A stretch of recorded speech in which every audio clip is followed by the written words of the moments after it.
안녕하세요. 아버님을 빼다 박은 남편한테 질려서 갈라선 30대 여성입니다. 전 도무지 어머님처럼 살 자신이 없었거든요. 초등학교 동창인 남편과 제가 다시 만나게 된 건 동창회에서였습니다. 학교마다 아석이 좋아하는 친구들이 몇몇 있잖아요. 제가 다니던 학교에도 그런 친구들이 있었는데 그 친구들의 주도로 졸업한 지 15년 만에 동창회가 성사되었네요. 다행히 요새는 쉽게 연락을 주고받을 수 있는 수단이 많아서인지 동창회를 하자는 이야기가 나오고 얼마 지나지 않아 바로 모이게 되었지요. 저녁 시간 호프집에서 모였는데 남편 혼자서 멀끔하게 정장을 입고 나왔었어요. 동창회에 무슨 정장식이나 입고 나왔냐며 놀려대는 친구들 사이에서 멋쩍어 하며 웃는 남편과 제 기억 속에 있는 옷도 꼬질꼬질하게 입고 까불거리던 남학생이랑 너무 달라서 신기하다 못해 어이없을 지경이었네요. 남편도 남편대로 달라진 제 모습에 적잖이 놀랐다고 했으니 제가 낱말을 처지는 아니지만요. 동창회 이후로 서로 마음이 맞거나 거리가 가까운 친구들끼리 모이기 시작했는데 저와 남편은 회사가 가깝더라고요. 그래서 퇴근 후 이따금씩 맥주나 한잔 하자며 서로 불러내기 시작했습니다. 그리고 어쩌다 보니 맥주 한 잔의 만남이 영화 보기가 되고 그렇게 남녀 사이에 데이트처럼 되더니 둘 중 누구도 먼저 사귀자는 말은 하지 않았지만 정신을 차리고 보니 연인 사이가 되어 있었습니다. 자연스럽게 관계가 발전되어 그런지 서로 부딪힐 일도 크게 없었고 웬만한 일은 웃으며 넘기게 되더라고요. 그렇게 큰 다툼이나 문제 없이 3년을 사귀고 결혼까지 약속하게 되었습니다. 흔히들 결혼은 단순히 남녀 단둘이 만나는 게 아니라 집안끼리 만나는 거라서 부모도 잘 살펴봐야 한다잖아요. 꼭 그래서는 아니지만 그래도 본격적으로 결혼 이야기가 나오기 시작하니까 미리 시부모님 되실 분들도 만나보고 가풍도 알아보고 그래야겠더라고요. 그래서 한 1년 동안은 자주는 아니어도 이따금씩 시부모님과 밖에서 만나 식사도 하고 차도 마시면서 서로가 서로를 알아가는 시간을 가졌습니다. 남편도 저희 부모님과 그런 시간을 가졌고요. 그렇게 본격적으로 결혼 준비를 하는 동안에 갑자기 생각지도 못한 일이 생긴다거나 서로 얼굴을 붉히거나 할 상황이 없었습니다. 주변 사람들도 부러워할 만큼 모든 것이 순탄하고 원만하게 진행되었네요. 신혼집은 월세였는데 돈 때문에 그런 것은 아니었어요. 단순히 남편이나 저나 이직을 생각하고 있었기 때문에 좀 더 신중하고 싶었습니다. 서로 마음에 두고 있던 회사들이 다르기도 했고 그 회사들 모두 위치가 중구난방이라서 이직부터 하고 거주지를 정하는 걸로 이야기를 했지요. 이게 신의 한 수가 될 줄은 그때는 미처 몰랐네요. 인생은 원래 생각한 대로 흘러가지 않는다더니 그게 정말 맞는 말이었어요. 남편도 어머님 아버님도 모난 구석 없이 좋은 사람들이었는데 생각지도 못한 문제에 인물이 있었으니 그건 바로 아버님의 동생 시삼촌이었습니다.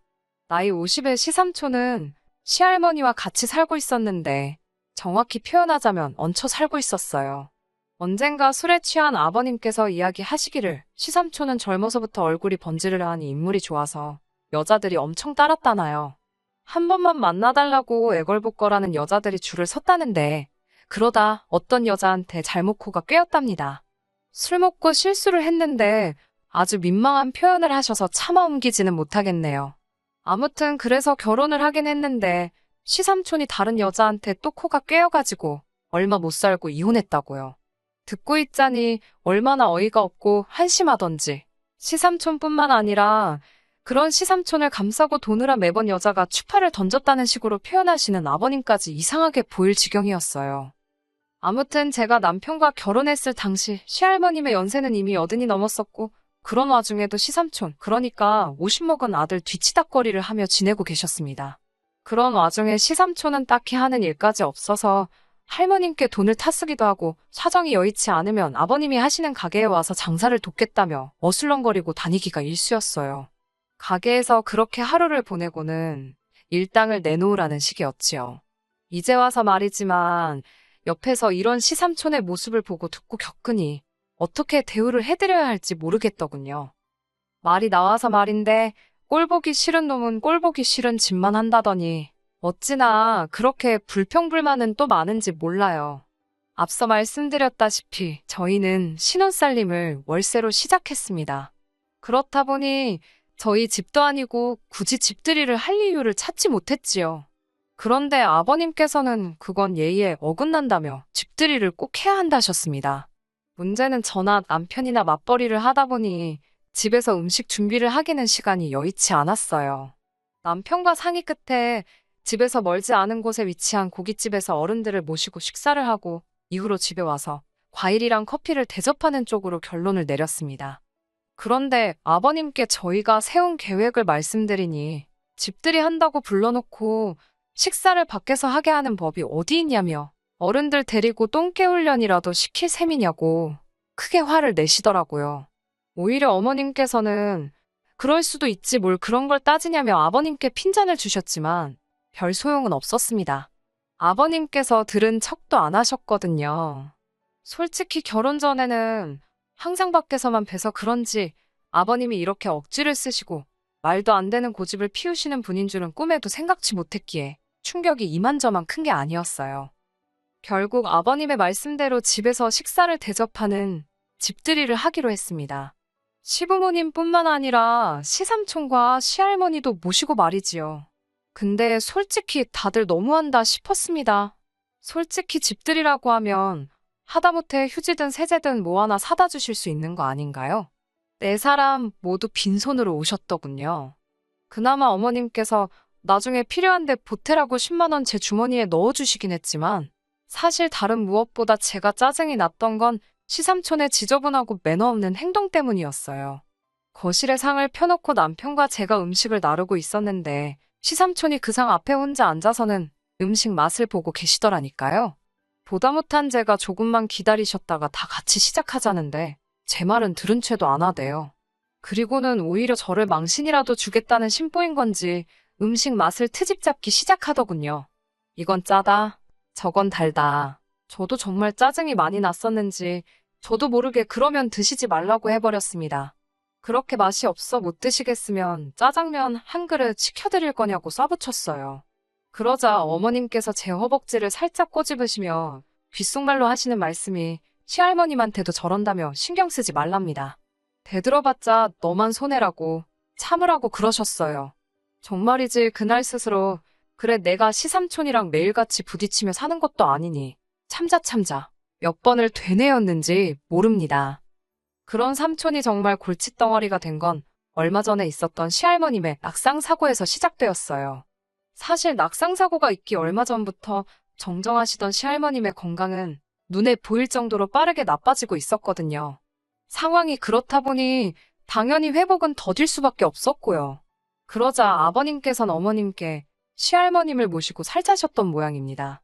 문제는 어머님께서 절대로 못한다며 극구반대 아주 결사반대를 하시더라고요.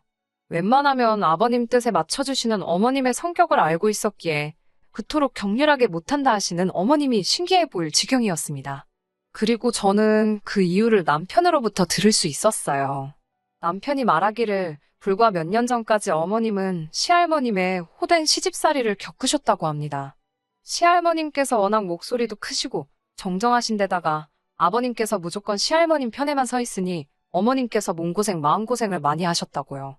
그러다 시삼촌이 어디서 재산 다 날려먹고 시할머님 댁으로 들어오게 되면서 비로소 분가를 하실 수 있었답니다. 오죽하면 분가하는 날 어머님께서 현관문을 붙들고 엉엉 우셨다고요. 그런 사연이 있었음에도 불구하고 아버님께서는 어머님의 입장은 전혀 고려하지 않으시고 무조건 시할머님을 모시고 와야 한다고 고집을 피우셨어요. 결국 어머님께서 딱 한 가지 조건을 내거셨습니다. 지금 시할머님이 살고 계신 집을 정리하고 어머님 아버님이 사시는 집도 팔아서 그 돈으로 더 큰 평수의 아파트든 어디로든 이사를 가자고요. 최소한 숨통 트일 공간을 마련해주면 다시 한번 모셔보겠다 하신 거지요. 참고로 이야기하자면 사실 지금 어머님 아버님이 사시는 집은 작은 편입니다. 두 분은 지어진 지 32년이 넘은 아파트에 살고 계셨는데 방 하나, 거실 하나가 전부였지요. 하지만 어머님이 내건 조건에 아버님께서는 난색을 표하셨어요. 시할머님 댁을 팔면 시삼촌은 어디 가서 사느냐는 거였지요. 심지어 시할머님까지도 당신 집을 팔면 불쌍한 시삼촌한테 돈을 줘야 한다는 소리를 하셨답니다. 어머님 입장에선 솔직히 얼마나 서운하고 속상하셨겠어요? 참다 못한 어머님께선 그럼 시삼촌이 시할머님 모시게 하라고 이제껏 무전취식하며 얹혀 살았으니 자식 노릇은 해야 할 것 아니냐고 아버님께 따지고 드셨대요. 여담이지만 저 또한 어머님의 말씀이 틀리지 않았다 생각합니다. 하지만 아버님께선 당신 동생이 할 줄 아는 게 뭐가 있냐고 라면밖에 더 끓이냐면서 어머님더러 사람이 왜 이렇게 돈밖에 모르냐는 식으로 마치 어머님이 시할머님의 재산만 탐내는 파렴치한으로 몰고 가는 듯했어요. 뿐만 아니라 싫다는 어머님께 계속해서 시할머님을 모시고 살 것을 강요하시대요. 그게 며느리의 도리라면서요. 뿐만 아니라 아버님께서는 저희에게도 전화를 걸어 어머님을 설득하라고 보채시기까지 했어요. 그러다 하루는 아버님이 어머님과 상의도 없이 시할머님의 짐 일부를 어머님 아버님이 사시는 집으로 들고 오셨답니다.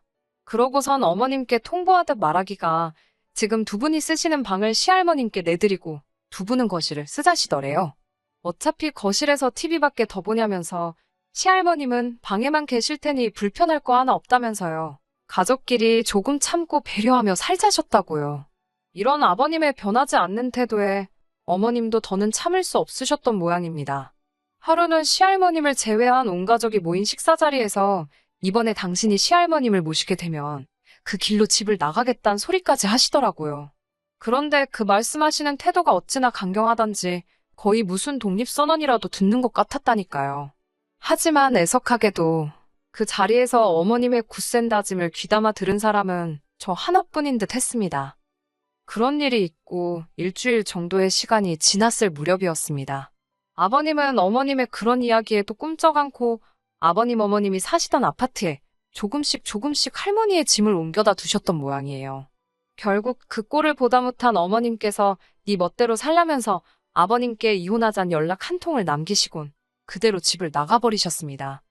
불이 발등에 떨어지고 나서야 뜨거운 줄 아셨는지 아버님께서는 어머님이 집을 나가셨다는 사실을 눈치채시곤 다짜고짜 저더러 어머님을 찾아오라셨어요.